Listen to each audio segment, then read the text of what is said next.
Hey guys, quick update on my New Zealand yen trade. So this one we took it down here because we had multiple reasons. 78.6 fib, the 55 moving average, and also the 200 in there, and then we have this region of support on the 4 hour. If you look over here, it is some support over here. So we had at least three reasons to take it. So I had a 67 pip stop on that one, and my entry was at 84.67. So down there below the 55 weekly EMA. So now today we have NFP coming out. So I would like to manage the trade and make it risk free.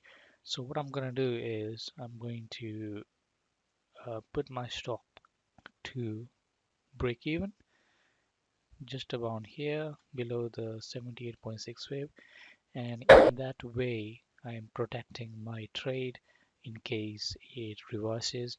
The reason why I'm not taking some off yet is it's just London Open. So if it goes even higher, so far it's done 76 pips.